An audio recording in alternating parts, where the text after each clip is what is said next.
Shalom, salam sejahtera bagi saudara yang dikasihi Tuhan. Apa kabar saudara?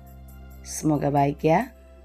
Tetaplah penuh semangat pengharapan hanya di dalam Tuhan. Amin. Sebelum kita melanjutkan aktivitas, marilah kita meluangkan waktu untuk mendengar dan merenungkan firman Tuhan. Kiranya Roh Kudus menerangi hati dan pikiran kita, sehingga kita benar-benar dapat mengerti firman Tuhan dengan baik. Karena firman Tuhan adalah sumber kekuatan, sumber penghiburan, dan sumber hikmat bagi kita untuk dapat melakukan hal-hal yang berkenan kepadanya. Sebelum kita mendengarkan firman Tuhan, marilah kita berdoa. Kita berdoa.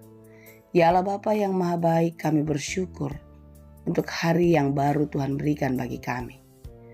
Kami percaya Bapa, kasih-Mu selalu ada dalam hidup kami setiap hari. Ajarilah kami untuk mengenal setiap kasih-Mu, dan kami terus bersyukur atas segala berkat-Mu itu. Hari ini kami datang ke hadirat Tuhan untuk mengucapkan puji syukur kami dan memohon pertolongan Tuhan setiap hari, agar kami dapat menjalani hari ini dengan baik, dan kami dapat melakukan semua pekerjaan kami dengan baik, di dalam kebenaran kasih-Mu. Tuhan, kami mau belajar di dalam firman Tuhan. Kiranya Tuhan menolong kami untuk dapat mengerti firman-Mu dengan baik. Sehingga di dalam kekuatan firman Tuhanlah, kami mengerti menjalani kehidupan yang Tuhan anugerahkan bagi kami. Berfirmanlah Engkau ya Tuhan, sebab kami telah siap mendengar. Kasih karunia dan damai sejahtera dari Allah Bapa Tuhan kita dan dari anaknya Tuhan Yesus Kristus dan Roh Kudus menyertai saudara sekalian. Amin. Firman Tuhan untuk kita pada hari ini yang ditetapkan menurut Almanak KKBP Selasa 26 Maret 2024 tertulis dalam kitab Yohanes 8 ayat 12. Dalam bahasa Batak dan bahasa Indonesia, demikianlah dikatakan. Dungi diulai Yesus musea majamitai nasida ni nama. Audo panodang ni portibion. Nasotupa mardalan dinahulum na mangihuton au. Di ibana dotahe panodang hanguluan. Maka Yesus berkata pula kepada orang banyak, katanya, Akulah terang dunia. Barang siapa mengikut aku, ia tidak akan berjalan dalam kegelapan, melainkan ia akan mempunyai terang hidup. Demikianlah pembacaan firman Tuhan. Saya punya 3 orang anak, 2 laki-laki, 1 perempuan. Ketika mereka masih di usia kanak-kanak, TK dan SD, anak-anak saya cenderung sekali sangat ceroboh. Ketika mereka bermain, ketika mereka melakukan sesuatu, mereka sangat jarang sekali memikirkan dampak dari apa yang mereka lakukan. Dan saya rasa ini sifat umum anak-anak ya. Mereka sangat jarang memikirkan resiko dari apa yang mereka lakukan itu. Ketika mereka melakukan sesuatu yang diinginkan, mereka tidak menyadari bahaya apa yang akan mereka hadapi. Lalu mereka akan terus melakukan sesuatu permainan yang menurutnya itu sangat menyenangkan.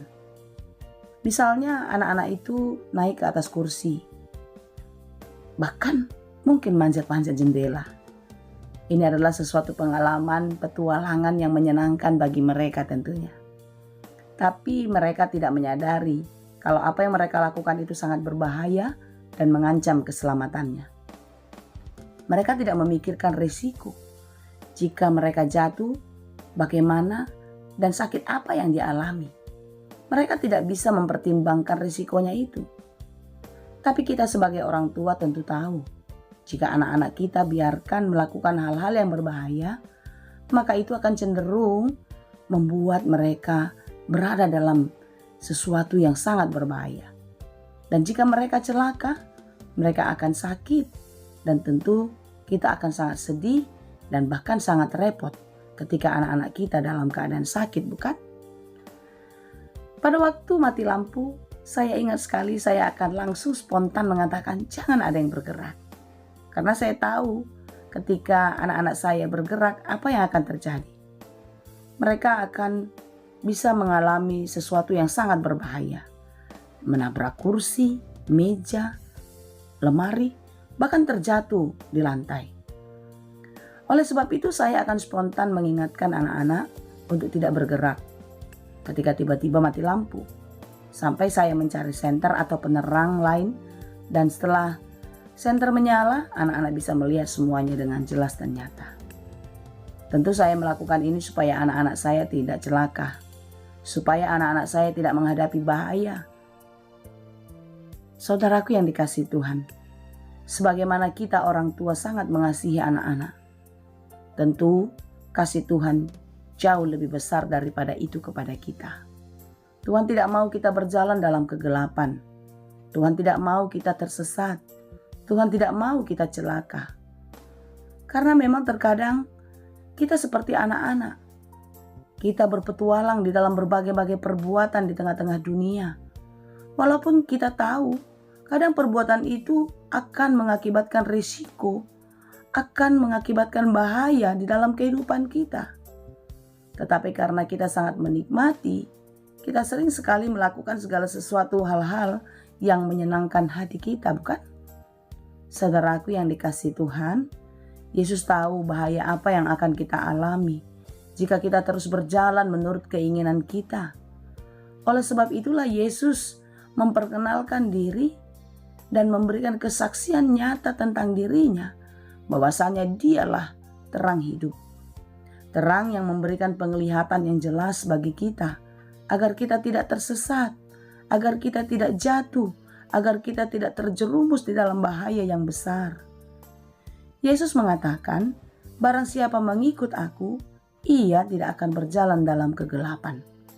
Saudaraku, orang yang berjalan dalam kegelapan cenderung akan mengalami bahaya, cenderung akan mengalami kecelakaan. Oleh sebab itu, saudara-saudaraku yang dikasihi Tuhan, barang siapa mengikut Yesus, dia tidak akan berjalan dalam kegelapan. Artinya, siapa yang mengikut Yesus pasti akan selamat. Amin. Oleh sebab itu, saudara-saudara yang dikasihi Tuhan, apa yang dikatakan Yesus dalam renungan kita pada hari ini? Akulah terang hidup. Yesus mengatakan dialah terang hidup.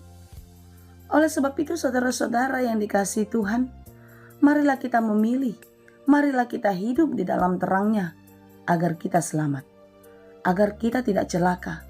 Karena Tuhan tahu, jika kita melakukan hal-hal yang menyenangkan, yang menurut hati kita, seperti anak-anak tadi, tentu kita pasti akan jatuh, kita pasti akan celaka, dan buruknya kita akan binasa. Oleh karena kegelapan yang dimaksud dalam renungan ini adalah dosa, perbuatan-perbuatan yang menyesatkan kehidupan manusia yang tidak berkenan kepada Tuhan. Kitab Roma mencatat upah dosa ialah maut. Upah dosa ialah maut. Siapa yang terus hidup di dalam dosa, maka ia akan binasa. Hari ini Yesus mengingatkan kita bahwasanya dialah terang hidup. Dialah terang yang artinya siapa yang hidup di dalam Yesus akan berjalan di dalam terang. Dia akan hidup di dalam kekekalan. Oleh sebab itu, jangan lagi percaya kepada terang yang diciptakan oleh dunia, tetapi percayalah kepada sumber kehidupan, yaitu terang dunia yang sesungguhnya, Yesus Kristus, Juru Selamat kehidupan kita. Tuhan Yesus memberkati. Amin. Terima kasih Tuhan untuk firman-Mu hari ini. Terima kasih Tuhan untuk kasih-Mu yang begitu besar, yang menerangi kehidupan kami, agar kami tidak jatuh, agar kami tidak tersesat di dunia ini. Terima kasih Tuhan untuk kasih-Mu yang Kau limpahkan bagi kami, agar kami beroleh keselamatan. Terima kasih Bapa, ajari kami untuk terus berjalan dalam terang kasih-Mu, agar kami tidak lagi disesatkan oleh keinginan-keinginan kami, agar kami tidak lagi jatuh oleh karena hasrat dunia ini, tetapi kami boleh menang, kami akan selamat karena Tuhan beserta kami. Terima kasih Bapa, kami serahkan seluruh kehidupan ini ke dalam tangan pengasihan-Mu. Engkaulah yang memberkati kami. Dalam Yesus kami berdoa. Anugerah Tuhan kita Yesus Kristus, kasih karunia Allah Bapa, dan persekutuan Roh Kudus Itulah kiranya yang menyertai dan memberkati kamu sekalian. Amin.